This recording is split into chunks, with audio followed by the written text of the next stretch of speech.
রীতা রকমারি রান্নাঘরে আপনাদের আগাম শুভ নববর্ষের স্বাগত জানিয়ে আজ আমি শুরু করলাম নিকুতি। প্রথমে 1 বাটি গুঁড়ো দুধ, 3 চামচ ময়দা, হাফ চামচ বেকিং পাউডার, 2 চামচ ঘি, হাফ কাপ লিকুইড দুধ দিয়ে সব একসাথে মিশ্রণ করে অল্প অল্প লিকুইড দুধ দিয়ে একটা ডো বানিয়ে 10 মিনিটের জন্য রেস্টে রেখে দিলাম। তারপর গ্যাস জ্বালিয়ে কড়াই বসিয়ে 1 বাটি চিনি, 1 বাটি জল, 2টো এলাচ ফাটিয়ে দিয়ে রস বানাতে শুরু করে দিলাম। তারপর ওই ডোয়ের থেকে নিকুতি আকারে তৈরি করে সবগুলো এক এক করে নিলাম।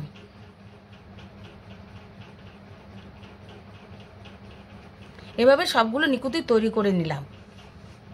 তারপর গ্যাস থেকে রস নামিয়ে কড়াই বসিয়ে সাদা তেল দিয়ে নিকুতিগুলো এপিট ওপিট করে লাল করে ভাজতে থাকবো।